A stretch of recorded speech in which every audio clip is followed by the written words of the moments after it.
Welcome to the 214th episode of News Dump, where we run through the hottest topics in the Lewis County news scene and discuss. I'm local man Aaron VanTuyl, joined as always by Chronicle Executive Editor Eric Schwartz, and hopefully in a little bit, Kody. Oh, yeah, Kody will be here. He had a very special assignment this afternoon. He's wrapping it up. The biggest news item of the week, the month, perhaps the year. He was doing some real stalking over at the Lewis County Law and Justice Center, but of the legal variety. Yeah, it sounded like I can't wait to get his take on this. We're also joined in spirit by sponsors Summit Funding, Shales Outfitters, and The Roof Doctor. Do you have any preambles? Do you want to talk about your little Thanksgiving vacation? No, went to Forks and had a wonderful Thanksgiving with the Schwartz family. They're among the most thankful of families, so it makes Thanksgiving all the better. Great. I'm glad you had a lovely time. I also had a lovely time. Pretty low-key, but it was nice. You took care of my dogs, and I appreciated that. I did take care of your dogs. But either the dogs or you pooped on the floor regardless, so... the dogs aren't talking, and neither am I. It looked rather human-sized. So shall we discuss the attempted financial malfeasance in order to circumvent the will of the constituents by a duly elected commissioner? Or should we talk about Michael Kelly's attempted bribery? Where do you want to start? I should have expected that's how you're going to lead in with that. And it's alleged bribery, alleged attempted bribery. Allegedly. Yes. He pleaded not guilty this afternoon, which I'm sure we'll get into. We will. We'll start with the Lewis County Commissioners to adopt their 2025 budget amidst debate on Sheriff's Department funding. So this was last week. This is news to you. You were out for this. Mm-hmm. The county was debating how to balance its budget, which has a bit of a shortfall. We've discussed that. We're all aware. The topic of the 911 sales tax came up. Now, engaged citizens will recall that the 911 sales tax was a 0.2% sales tax passed by voters the second time around, which allowed the county to fund its 911 call center to the tune of about $4 million a year. This was less than a month ago. It was on November 5th during the general election. Yes. From a Chronicle story after the election comes the line, the funds are expressly earmarked for the 911 center, meaning they cannot be transferred to another county fund. This is all pretty clearly laid out in the resolution the commissioners passed to put this on the ballot, which cites an RCW, which I'll get to later. Elizabeth Cameron, your favorite Scottish immigrant, worked hard on this. And I'm not going to disrespect her by imitating her accent, but I will go Scottish for Rob Snaza seeing that money and shouting, "Get in my belly!" Oh, come on. Not so fast, said Brummer, and said Commissioner Scott Brummer and Rob Snaza. During a budget meeting, they were discussing that $4 million, and Brummer said, "That was supposed to be for boots on the ground. That's what we sold it as." Commissioner Lindsay Pollock responded, "That is not what we sold it as." And Burma responded, "Well, we'll agree to disagree there." This isn't a disagreement. Brummer is just wrong. Definitely wrong. I mean, in terms of how it was sold, and again, I'm not up to date on this budget story, and there was another meeting today, and we have more coverage to come. But yes, you are correct in that I don't believe that boots on the ground came up in our coverage anyways. Perhaps it was discussed in some quarters. I do not know. It could be. It didn't come up in any of the people supporting that's letters to the editor or any of the coverage of the meetings or anything else. The supporters of the tax, you mentioned Ms. Cameron, also Frank Corbin, they certainly didn't think that that's what it meant because we've had some testimony since this story that they would like to make it clear that it wasn't for that. It was for only the 911 center. Yeah. Rob Snaza also said the tax was presented to voters as an opportunity to hire additional law enforcement. Quote, "We pushed this tax. We supported this tax that this would help our community. And now you three are going to make a decision whether you're going to fulfill that commitment or you're going to cut back." Also patently false. I'd go so far as this has been a popular term lately. This almost feels like gaslighting. Ooh, gaslighting. Just coming in after and saying something completely false happened. Maybe it's you that's wrong, Aaron. Yeah, maybe I feel like you're gaslighting me right now. It could be. Maybe this story didn't even happen. I'm making it all up. And sounds like it. I don't know. I certainly didn't read it. Here's a few more fun lines from previous coverage of the 911 tax. Centralia Police Chief Andy Caldwell said of the proposition that revenue generated from the tax will only go towards funding the 911 dispatch center. Frank Corbin, who you just mentioned, who worked on the campaign, said the funds are expressly earmarked for the 911 center, meaning they could not be transferred to another county fund. Ruth Peterson, in a letter to the editor, said the sales and use tax will be a dedicated fund for the equipment, maintenance, and personnel we need to keep our growing community safe. And one last take on this from something called the Revised Code of Washington that was cited in that deal the commissioners passed. Monies received from any tax imposed under this section must be used solely for the purpose of providing funds for costs associated with financing, design, acquisition, construction, equipping, operating, maintaining, remodeling, repairing, re-equipping, and improvement of the emergency communication systems and facilities. Hat tip to Snaza and Brummer for keeping a straight face while they pretend this new $4 million doesn't have any very specific legal earmarks on it and is just up for grabs. This is also exactly why the tax didn't pass the first time they ran it, because there's zero confidence in the sheriff's office and the commissioners suspended wisely. And people like Elizabeth Cameron, Frank Corbin, Todd Shapett, a lot of others held meetings and advertised and wrote letters and made sure everyone knew this money was only going to maintain and fund the new 911 center, which they got some federal funding. I think American Rescue Plan funding went into the initial. Yeah, there was some money that went in, yeah. And then this was to keep it up. Ideally, yes. Not so fast. This money was only going to fund the new 911 center and not to go to the county to throw at a guy whose office won the 2021 award for most botched murder investigation. Anyway, all this has done is completely justified everyone who questioned or voted against the 911 tax in the first place. Is that how you feel about it? It didn't even take a month. They could have at least kicked it to next year and been like, I don't remember anything like that. I think it speaks in one way to how strapped for cash the county is, like many local governments. I don't think that's not to say it's okay to go this route, but today I guess it's today and tomorrow's edition of the Chronicle, you will read about how the county has also approved a property tax levy increase of 2.98%, a county roads property levy of 2.77%. So they're taking their 1% plus the amount that was banked. Mm-hmm. So your property taxes will be going up. I just keep coming back to the same conversation I had with a local city leader recently who just said, everyone's kicking the can down the road. You're eventually going to have to lay off a bunch of staff. That's just where everything is heading. This year seems like the Band-Aid year for a lot of governments where they're finding enough money to keep everybody employed, but it sure feels like, barring some Trump-initiated massive increases in spending, sales tax and whatnot, we are going to be facing an even harsher year next year, I would assume. The move to just take this 911 tax money and spend it on something else kind of feels like when your parents give you money to buy school supplies when you're in high school and instead you go spend it on beer or cigarettes or whatever. And then I smoked them at school, so it kind of counts. Now, I think you'd hear the argument from the supporters of Snaza and Brummer that people who voted for the 911 tax probably want more deputies on the ground. But that really, I understand where you're coming from. That was not the vote that was had, and that would be a new vote to determine. It's also against state law based on the RCW. I don't know. I don't know the specifics of it. I don't know if that 911 money goes into the general fund or what. I have no idea. But I will say Mitchell Townsend, the letter writer, Mitchell Rowland, the reporter, will have a story on that probably tomorrow, maybe the next day. But we did a short write-up just on the property tax issue. Feel like that impacts the most people. And then we'll have a follow-up as far as this whole conversation about the 911 fund, lack of deputies, and everything that has, got you all riled up. Speaking of conversations that get people all riled up, hey, buddy, how about, you take care of me and then, I'll take care of you. Document details alleged bribery attempt by PUD commissioner. We've also been joined by Kody. So glad I didn't miss this one. Kody, great to see you, man. You'll never guess where I was. Do you want to? We'll get your take on that in a minute. All right. I'm going to run through the initial notes. This is PUD Commissioner Michael Kelly, who was arrested Wednesday after an incident that occurred earlier in the month. The PUD provided a written statement on all this and laid out what happened in the initial story, which ran Saturday. Mm-hmm. Okay. So on Thursday, November 7th, PUD General Manager David Plotz went out drinking at that Mead Bar with Michael Kelly, one of those after-hours meetings at a bar. Or in the Fairway Center. Something we'd know nothing about. Absolutely.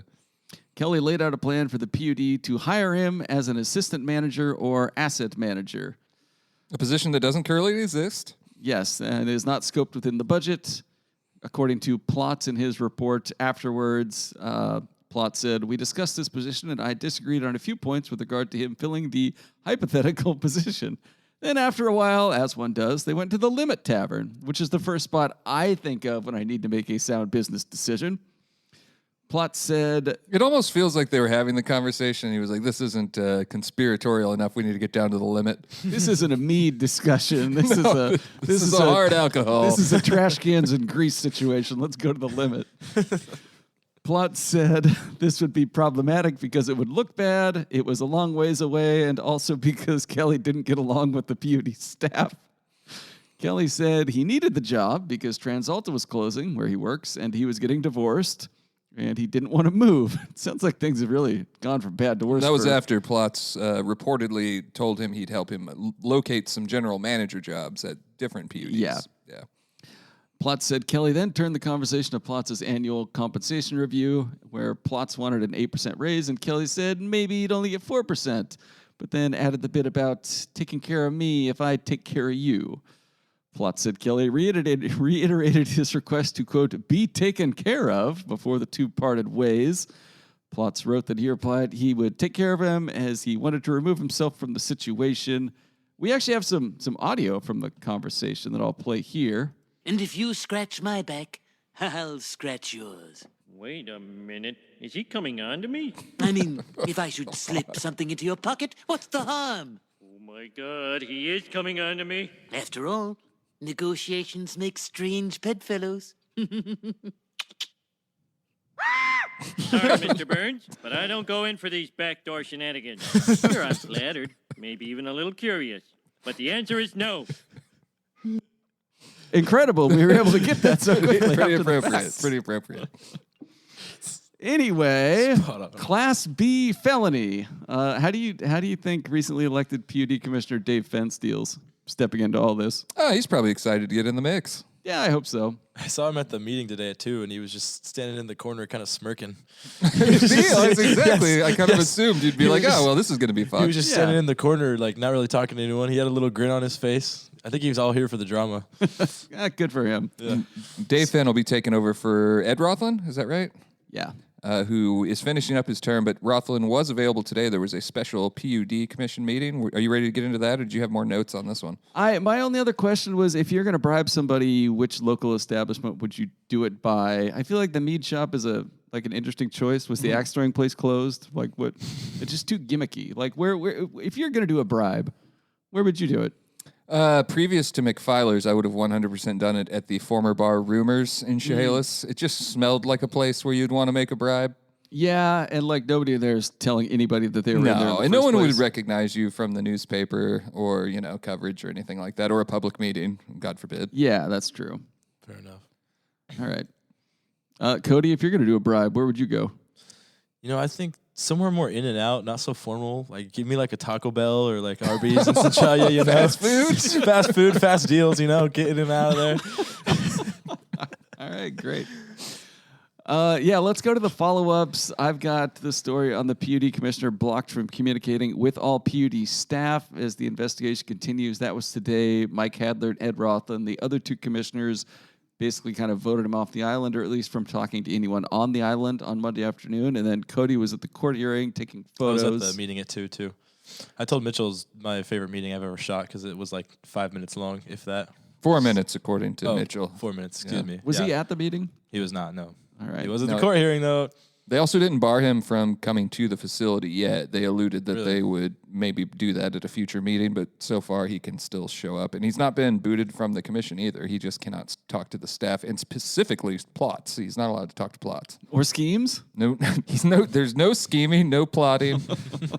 You can't do any of that. So what happened at court today? So today, PUD Commissioner Michael Kelly pleaded not guilty to bribery and unlawful compensation charges. So they've actually hit him with 2 felonies. The first one, as you mentioned, is a Class B, punishable by up to 10 years. That's the bribery. And then he was also charged with requesting unlawful compensation, which is punishable by up to 5 years. So looking at 15 years, I know up to $20,000 in fines for the first charge. Not sure on the second. We sent Kody over there on his very first court assignment to get a photo of Mr. Kelly as he appeared in court. How did that go, Kody? Worked out pretty good for me. I happened to pull in and park my car like 4 spots down from where he was talking to his lawyer in the parking lot. So I popped up from behind the van that I was parked at behind, and I kind of paparazzi'd his ass and got a photo of him in the parking lot. And then I got a photo of him walking into the building with the big Law and Justice Center sign in the background. I was pretty proud of that one. And then once we got inside, I was like, "Hey, Mr. Commissioner, my name's Kody. I work for the Chronicle. I was wondering if you had a comment." And the guy, bless his heart, I swear he was about to say something semi-nice to me, and then his lawyer got all up in my face and said, "Don't talk to him." Well, So, to be fair, the attorney was doing his job. I think it was Brian of English, course. according to Emily's reporting. of course, he was doing his job. I was like, "All right, okay, thank I you." mean, you did just, quote, unquote, paparazzi his ass, as you so eloquently and professionally put it. You did a photojournalism is what you did, Kody. yeah. No, I appreciate I that. did my job, man. I told him to make sure you get him outside the court or wherever, get a good safety shot, just in case you're not able I to got a get couple good shot shots. in You court, can, so. if you Oh, want to. yeah, I like these photos. Oh, they're already on the website? Yeah, Schwartz has got them Wow, look uploaded. at that. Yeah, that's why we're a little late starting the pod. We wanted to How'd make I sure do to it? get How'd I this do it, news. Aaron? Rate I my like them. photojournalism. I think they look good. What do you give me out of 10 on that assignment? On my first The one court where assignment? the one where Kelly's looking directly at you and grimacing. He's just like, Yeah. Yeah, you did a good job, Yeah, Kody. nice work. It's probably our best court photography we've had this year, I'd say, because most of the time defendants don't come to court anymore. They stay down in the Lewis County Jail. He bailed out on Friday for $10,000, I believe, or the bail was $10,000, so he paid 10% of that, $1,000. Gotcha. And so he was there out of custody, and you did a nice job. Thank you. And we just have to stress, Cody's not taking joy in a public official being accused of bribery. He's No, just of course excited off of this successful assignment. No, it's just, it's one of the more sincere assignments I've received recently. It makes me excited. Yeah, you did a really nice job. yeah. Not everybody would do the paparazzi that shit, as you said, in the parking lot. And you got nice photos. Okay, I didn't tuck and roll out from behind a car and pop up and get the shot. I walked over and saw him, and I took his photo. Don't lie. Your battery died mid-dive out behind the van, and you dropped the clip and popped another one in. In slow motion. What were there any other interesting people at court you noticed, like for that specific case? Not like Supporters, case. anything like that? No, there was like 2 other people in the courtroom. They were there for different cases. No supporters at all that I saw. Well, the follow-up reporting from Emily Fitzgerald, so we've actually had 2 stories on this Michael Kelly case today. We had Mitchell Rowland go to the special PUD meeting where they said he's not allowed to talk to staff and specifically plots. And then Emily went over, well, I should say she didn't go over to court. You went over to court, and Emily covered this online. He pleaded not guilty, as we discussed. But then there's lots of intrigue within the story. It's a good read. I would suggest if you're at all interested in this case, go ahead and read it. Got phone taps in there, recorded phone calls. One of them was with David Plotz, in which he kind of reiterated so I take care of you, you take care of me, and Kelly reaffirmed that. So he got him on the phone. It was like, you still want to do that bribery business we covered? Exactly. And then about a week later, I think it was about a week later, it was on November 20th, Lewis County resident Lynette Hoffman, who works for a weekly newspaper in Winlock, called a detective to report that she was, quote, a friend of Kelly and a political consultant for him, and advised that Kelly had called multiple times, and she thought he would seek her advice on this situation. So the court authorized a recording of the phone call between Kelly and his good friend and political consultant and definite, real, serious journalist, Lynette Hoffman. Interesting. In which I guess he went all back into it again. Basically, he at that point kind of understood this might be the reason that the detective's been trying to get a hold of him. And then there's further kind of, if you're finding humor in it, you would find humor in more. Like they went to his house several times and he wouldn't or didn't answer the door. They set up, it sounded like, loose surveillance, like maybe they were just parked in the driveway and staring at the house for a long amount of time, and confirmed that he was still inside and he was just not answering the door. And so I don't know if that's the answer to this question, but I've had multiple people ask me this, like, why did they arrest him the day before Thanksgiving? That's like kind of something you do to your worst enemy. Yeah. Because then you have to stay in jail, as Michael Kelly did for all of Thanksgiving. He was in Lewis County Jail because there's no court that day. So normally you'd get arrested on Wednesday. You'd see a judge on familiar with the Thursday. process. For the listeners, you'd see a judge on Thursday and you'd have the opportunity to bail out. He went in on Wednesday evening around 7 o'clock. He wasn't officially booked into jail until much later, but it shows he went in around 7. And then he wasn't out until sometime on Friday morning, Friday afternoon. So he spent the whole holiday in there. What was the reasoning for it? Was just he did that was the first time they were able to contact him? It doesn't detail that, but it sounds like if you read the narrative here that they went to talk to him much earlier than that. They just weren't able to reach him. And then on that Wednesday, they were able to reach him. And so they went ahead and arrested him because they had to go do some shopping. all the evidence and whatnot. Yeah. So a rough Thanksgiving for the commissioner. And we'll see where the case goes. Some have reported that this is the first case such as this of bribery by a Lewis County elected official. I certainly don't remember anything like this in my 20-some years here at the Chronicle. And I can't recall anything either. I can't remember an elected official being in jail for that matter. Maybe there's a DUI or two. I think over the years we've had a few city councilors that have had those. I just don't recall if they went to jail or not. There was a specific mayor of one of our favorite cities that had a bit of a dust up. Yes, that's true. But as far as spending time in jail, I don't think that has happened. So it's certainly an intriguing case. And I think the newsroom did a good job today. Hat tip to our publisher, Chad Taylor. He was working on getting us some documents last Friday, and that was where we were able to get the initial details from a public records request, which was that statement from Plotz to the PUD attorney and to the Centralia Police Department that kind of laid out everything that you then get in court documents today. So it sounded like that's kind of going to be part of the case, and then the subsequent phone calls where Kelly clearly recalled having those conversations and maybe felt some regret about it. So what's your over-under on the number of front pages this gets going forward? I don't know. Another 3 or 4? I don't know. It's hard to say because if it goes to a trial, then you might have a whole week of them. And I don't know if it'd be front page every day. Maybe he settles this quickly, takes some sort of plea agreement. I don't know. I'm not saying it's open and shut because I have no experience with this kind of case. Like, it's a new one for me. It's one of those ones where you kind of have to throw out what you know and just learn as you go. The one thing I keep thinking of is that Plotz and Kelly were having this discussion, and then Plotz decided to go to the second bar with them. Yeah. You never go to the second bar. I don't know. I thought a lot about that. Like, you think if you're general manager David Plotz, by who all of accounts is perhaps overqualified for that job, has had a really successful professional life in the private sector. Yeah. Local guy comes back, takes this. I know a lot of people were happy about that. So, I mean, I guess he gets that. We say the bribery accusations are true. He gets that bribery accusation. He could have said, hey, Michael Kelly, knock this off, or I'm going to take this higher. That could have been the end of it. Yeah. Or perhaps he does what he does, and then at least the public knows about it. So I'm kind of in favor of what he did, assuming that it actually all happened. I don't know David Plotz at all, but from everything I've read and the coverage I've seen, he seems like a tough sell as far as pitching a bribe goes. The 4 and 8% certainly wasn't going to do it. I don't think. Yeah. What is another 6,000 or 8,000 a year for? It'd have been funnier if he was like, so if I don't give you this job, you're not going to give me a raise? And he's like, no, I'm going to give you a slightly smaller raise. That's exactly right. Like, it wasn't, it wasn't the most heavy-handed in terms of what was at stake financially. Yeah, and I feel like Plotz probably coming back and taking this job. It was about taking the job for location and being home more than that's what it seemed like. Potential. Anyways. Yeah. So him being like, oh, I could commit a felony for a slightly larger raise, huh? Boy. Sold. I'll scratch your back, buddy. All right. Anything else on this one?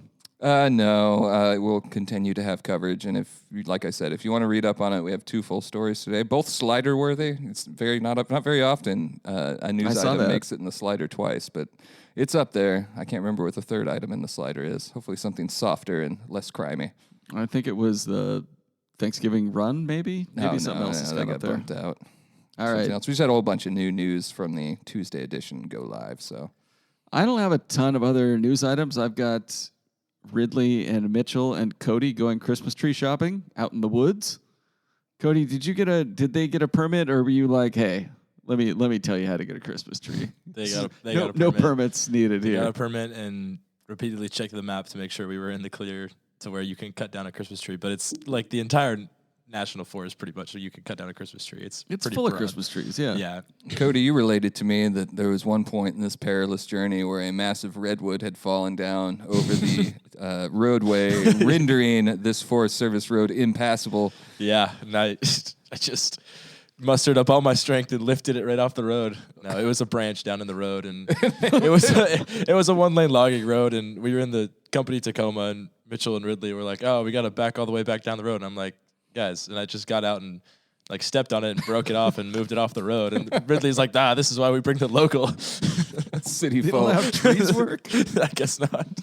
They don't have I trees just in assumed Georgia. that they couldn't move it. That sounded like a fun trip, the three of you guys. It was just pretty fun. booking it out It was there. Mitchell's first time ever being like in the woods like that, like off of a paved road. Like, Really? yeah, like in a national He's never forest been on a road. dirt road before? Well, I don't know if he's never been on a dirt road, but he's never been in like the national forest I before. see. So that Did was you new. Did you get to control the radio and play some appropriate some No, Toby Ridley Keith was or playing. something? Ridley was playing Christmas music, which I wasn't opposed to. It was. Oh, that's fine. It I was saw on- Mitchell it had was on par. a Santa hat on for at least Yes. part of it. Yes, Ridley put a Santa hat on Mitchell. Yeah, you guys But, did a we good job. We got to one point in the snow, and we got out, and Mitchell just started firing snowballs. He threw one at me. He regretted it real fast. He never threw another one at me after the first one. And we told you guys not to get a hemlock when you went out there, and then Mitchell couldn't remember what type of tree he was told not to get, so you guys just kind of hoped for the best. I knew what I was doing. Good. We got a good old Douglas fir down in the newsroom. Good. And it looks good. It's you get those trees from the forest. They're never the big thick trees you get off a farm. Those are got to be specially. But that's the grown. charm, you know? Yeah, it's more natural. Yeah. It's a good tree. You guys did a nice job out there. Thanks. It was fun. Good trip. The only other item I've got on here is the Chehalis City Council approving their budget. They've also got a property tax increase amid opposition from one councilor, who is Kevin Carnes.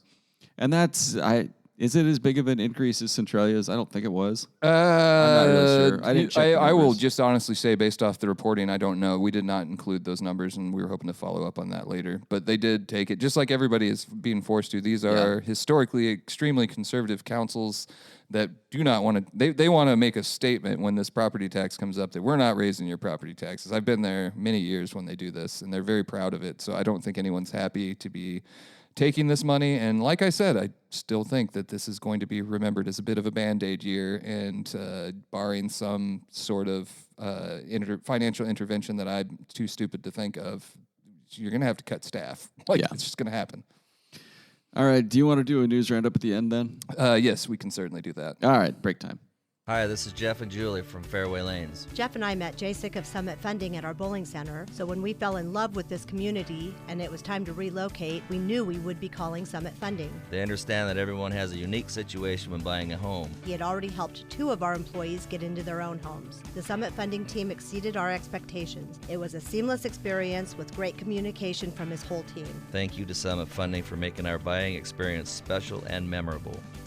All right, we're back. It's time for segments. And first up is Tales from the Takes page. I have news. I actually read some of the opinion pieces this week. Oh, good for you. Yeah. Brian Mitke, our hero, wrote, "In search of our area's best winter playgrounds." We delayed. That was the other thing that happened when I was out. We didn't run our usual columnists of Brian Mitke and Braun, so they're in Tuesday's paper. It's going to confuse all the readers. Their weeks are going to be thrown, but they're in tomorrow's They sure issue. are. But be ready for some cold takes from Mitke, because he's looking for ideas for a cool version of his summer checklist of our area's top spots. What are you guys' favorite winter spots? I mean, that's a good question. In his column, he also just said Mount Rainier and White Pass, which are the two obvious ones. My pass can't miss. Yeah, you can't miss there. I know Mount St. Helens. This might be one people don't think of, but if you're a why can't I think of it? Spit it out. Snow machine rider, Snowmobile. rider. When I hiked Mount St. Helens, which I did, Aaron, I don't know if you know about this, but I You summited mentioned it, in yeah. 2018. I didn't know, but people ride snowmobiles up towards the top of that thing. Like to the summit? Yeah, when you're going up, you can look up and see them darting around on the sides. And Badass. that would be pretty fun if you're one of those people. So I would say that would be worth looking into. That's not in Lewis County. It's Lewis County adjacent. It's close enough. counts. All right. And then aside from that, I don't know. I really don't. I know what mine would be. What do you got? Good Buzz Brewing Company, And and then also the Limit Tavern. Followed by the limit. You know, if he's convicted, we're going to have to call that the Kelly Pub Crawl from now on. Get yourself some mead, try to convince your friend to do something untoward, and then you walk over to the limit and try to drive it home. You meet a nice lady, and you're like, I don't want to drag it back to that, but the court documents take her on the also Kelly mentioned Crawl. that they left good what was it, Good Brewing, whatever it was. Good Buzz Brewing Good Company. Buzz Brewing. They left that one because there was someone there that was not a fan of the PUD. So Nobody's a fan that of the was part of PUD. why they had to go to the limit. I don't know. But I did like the note that they saw somebody they kind of knew, and they're like, we better go we somewhere where we nobody. better get moving. We better go to the limit. You know, the smart meters played into this somehow. Sure. What if that ends up being like what is entered into the court, the trial that no one expects? The smart meter was listening the entire time to Michael Kelly at his home while he was walking around with the cops outside. It wasn't actually a phone tap. It was the smart meter listening the whole time. It was all a diversion. That would be a great twist. The other column I've got on here is Mayor's message giving thanks for Centralia and Centralians. This is from Centralia Mayor Kelly Smith Johnston. She writes, not long ago, I felt that things could go either way. We could be a community weighted down by poverty and discouragement, or we could be a community of hope builders who aim high for future generations. Today, I have more confidence than ever that we're on the bright path for our future. We have a strong vision and great economic partners. It was a nice, uplifting Thanksgiving message. Yeah, I've got a very high opinion of Mayor Kelly Smith Johnson. I've actually really met anyone who hasn't. I enjoyed this column. She also got there's a little personal in there. It wasn't all just platitudes about how wonderful it is. She had, we can listen and learn without abandoning our principles. I'm working on this in my own life. Commissioner Sean Swope and I hold very different viewpoints on many topics, yet we have built an honest, respectful working relationship. People have questioned my integrity for that. Aaron, people. And I will continue It is like to. iron sharpening iron. We learn from each other, and our challenges to each other's thinking help clarify and strengthen our perspectives. I would say it's more like taking your extremely sharp iron sword and just banging it against a bucket of rocks. As I said, you would be the people she's talking to, the some people that she notes. Mm-hmm. But no, I enjoyed that column too. I actually enjoyed anytime we get something from her. All right. You want to talk about the roof doctor? There's never a time when I do not want to talk about the Were roof you doctor. at any point in your trip to Forks looking at roofs and being like, oh, these clowns don't even have the roof doctor to call for help if their roof is under the weather? And the weather in Forks, I don't know if you've heard this, constantly raining. It was very nice the entire weekend. Rains 364 days a year. It was I'm cloudy when told. we got back Constant cover, I believe they say. here. Yeah. I wonder if the roof doctor does cedar plank roofing. Shingles? Yeah, shingles. There's some of that's up in Forks still. I have to wonder if they still do that. I'm almost positive the roof doctor would do that. Oh, I think so too. They'd probably replace it with a nice metal roof if you asked them I nicely. don't think there's any roof they can't roof. No, I Absolutely agree. not. If your roof is under the weather, the roof doctor in Chehalis and also Centralia and surrounding areas, they've got an office in Tumwater, are eagerly awaiting your house call. Visit theroofdoctor.com on the internet. Give them a call, 360-736-0246. And as always, you'll get a free estimate. Maybe make your Christmas shopping, just do it at the Roof Doctor. I bet you get some Roof Doctor merch over at their office too. Probably. Pretty sick. If they want to throw some our way, Have you guys It'll heard be back all on right, that too. estimate for the roof over downtown Centralia for the lighted tractor parade? No, we didn't submit that one. haven't come back to us yet. No. They're still working up the numbers. We Yeah. assume that was hyperbole on behalf of the Centralia Downtown Association. They can submit for their own bid if they need. It'll be free. The bid, not presumably not a roof over No. the entirety of No, I downtown. don't think so. People's Champion of the Week. I've got 3 adoptions finalized during Lewis County National Adoption Day celebration. This was Friday, November 22nd. I think we talked about this last week or the week before. But Judge Andrew Toynbee finalized 3 adoptions for children from foster care. 2 of them are 1-year-old Samuel and 3-year-old Rose. They had their adoptions recognized during the celebration, and in a first for Lewis County on National Adoption Day, the court also recognized 1 minor guardianship during the celebration. It was sponsored by Martha Hunt from Century 21 Lund Realty, Raintree Nursery, Wendy Shalis and Centralia, Penny Mall with Penny's Cake Ministry, and Rachel Bryson with Project Linus. Although I'd remind you, you can just claim every day as Adoption Day when you're threatening your children. Have you tried that yet? That's true. You really can. I've got a counter proposal to you. I've got Bill Brumsicle. He passed away last week. Beloved local man. He was a state lawmaker. He was the principal at Centralia. I believe he was a superintendent somewhere. Longtime educator in any case. Big fundraiser for Centralia College. The list goes on and on. Julie McDonald wrote a nice column about his life.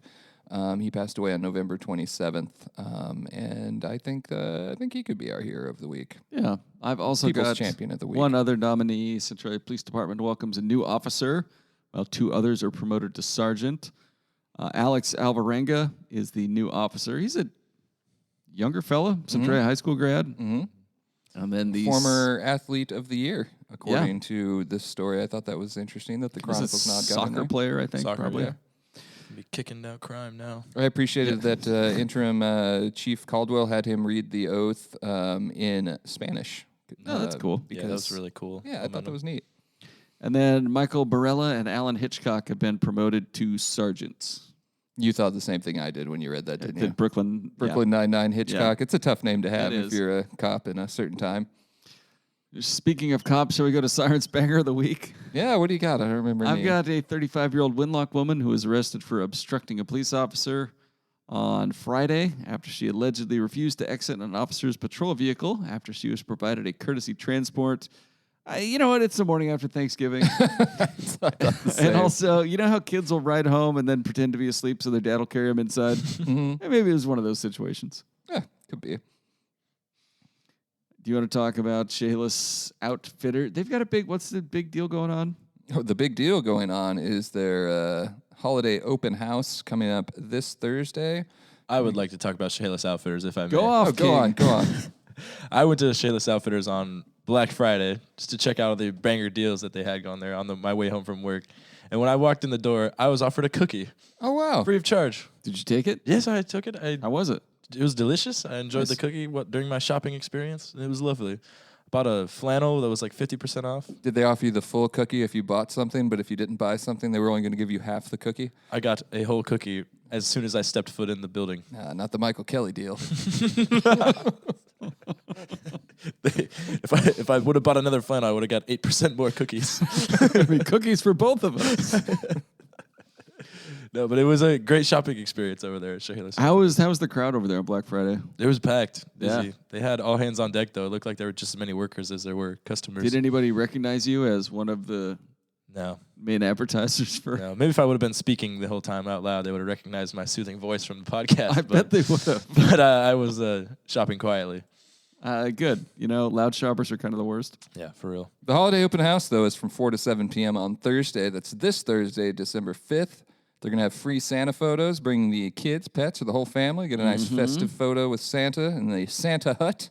If you guys want to go over there between 4 to 7 on Thursday, I am available. All right. Samples, you can indulge in smoked prime rib and ham. Perfect Oh. for the holiday inspiration. So bring your disguises so we can circle back till we get a full meal's worth of this. Switch outfits. Go through again. Raffles and giveaways throughout the evening. They're going to have free popcorn and cider. And then, of course, you can meet the experts and explore unique gifts and products. There will be vendor representatives on hand. Again, 4 to 7 p.m. on Thursday, December 5th. And they still got their current sale that we talked about last week is still ongoing. So you can check that out. Let's see what else they got going on here. Oh, they got a lot of advent calendars. You guys do advent calendars? Not recently. I've kind of We grown out of do them. advent calendars, but that's a Catholic thing, right? I don't think so. Oh, We it's always just had them when I just was a Christmas kid. thing. All right. Yeah. We always get the Star Wars one for my kid, and it's always a lot of fun. If I would have seen those when I was checking on the dogs, I would have. Star Wars Legos advent calendars. Oh, Yeah, they're pretty nice. That not sounds full of badass. candy. And then let's see, they're still, we mentioned the holiday open house, but they've got their current Christmas sale, countdown to Christmas sales going through December 11th. So you've still got a little shy of 2 weeks to go and check that out. All sorts of good deals. What did you end up buying while you were there? You said, Cody? Oh, I got a flannel. Oh, flannel. How much did you pay for it? It was like $14, but normally I think it was like $30. $14.95. Looks like you got the fleece zip jacket, full top to bottom zipper, chest bottom button. Well, you should have. No fleece no line, zipper. $14.95. If you want some gray sweatpants, $7. And if you need to tuck something into the band of those sweatpants while you're out on the corner, they got that too. Making your way out of the limit. All right, Facebook comments of the week. I've got a few on the PUD bribery. This comment is, well, that's unfortunate. At least our middle names are different, from commenter Michael Kelly. Well, I figured I made sure to throw his middle name in there. It was Jay, because I figured there was probably more than one Michael Kelly in our coverage area. Another one, isn't it a conflict of interest to work for TransAlta and be a PUD commissioner? Let's hope he is convicted and sentenced to a lengthy prison stay. I mean, at that point, they didn't have the facts, so I'm kind of like, I'm on the fence on that one. On this one, it was probably a deal to keep the very real rates low for one person. That's usually what bribery is. No, the deal was pretty clearly described in the story in the attached statement. Do you think he'd risk prison for a lower power bill? I don't know at this point. And then on some photos of elk Kody took at Packwood the other day, this commenter says, not newsworthy. They're out every day. What do you think of that, Kody? What photos of elk? Yeah, those were Owen Sexton photos of elk. If somebody goes over the I mountains... only take newsworthy photos. If someone goes over the mountains, I tell them to get a photo of the elk no matter what. I don't care. I know for Packwood they're there every day, but I mean, I'm sure if you check that photo this out... This commenter is tired of your shit, dumbass. If you look on Facebook or Instagram, there's probably like 250 likes on it. People love seeing the elk. Mm-hmm. But yes, we are guilty of that, though. We take pictures of them anytime we see them because we don't have elk here in Centralia. So, well, it's also like a good sunset photo. Like everybody could just look outside, but instead they're like, "Oh my God, look at this!" Yeah. What's in the next edition? Yeah, well, if I could get cronline.com to load at the moment, I'd be able to help you with that. Traffic is so heavy, everybody's reading about bribery and elk. Yeah, we have a full slate of news up on Cronline from today. We got a preview on the Centralia Ballet Academy's Nutcracker. So successful that they're expanding into Shelton this year. They're going to do 2 shows in Shelton, 2 shows in Centralia. You can read about that. Owen Sexton had a nice story about a local woman whose grandfather, I believe, or great-uncle, you'll have to read the story. Again, I can't get Cronline to load. Died in a prison camp during World War II, and it was the same camp where George Bishop, the recently identified Centralia man who died in a prison camp, was. And so I thought it was interesting. We'll never know if they knew each other or not, but they were there at the same time, went through the same experiences, and the 2 families were able to meet. That was one we had kind of held over since Veterans Day almost, but it's a good story. He also has a story on a fire at Van Cleve Motors out in Morton. That grabbed the attention of a lot of people. Fortunately, they're only going to be closed for about a week and a half while repairs are being made. But they will be reopened, and it didn't burn down the building, contrary to what a few commenters had told me. We'll have first quarter honor rolls for White Pass Junior Senior High School, and they like that. The Julie McDonald commentary I mentioned on Bill Brumsicle, and then just a lot of other good news. Lots of good stuff in there. All right, we'll also have Sports Dump tomorrow night. Cody, you in on that? Probably, yeah. All right, good. Got to get your takes off. Bully Dylan for missing the ferry. Yeah, make sure to check your route. Make sure you're going to be able to make it here. When we got to the stadium in Richland, I took a picture in front of the stadium. Zach took a picture of me, and we sent it to Dylan and Ridley, and we were like, some people actually cover their semifinal games. Good. Is that like I'm a glad you teaser, did. as we didn't say? Yeah, Dylan and Ridley missed the ferry. Oh, we didn't mention that, did we? Well, we still got plenty of good coverage. If you want to learn all about that, tune into Sports Dump. Yeah, we will be getting a breakdown from Dylan about his failures as a sports editor. Go Napavine this week. And Tumwater. And Tumwater. And Tumwater.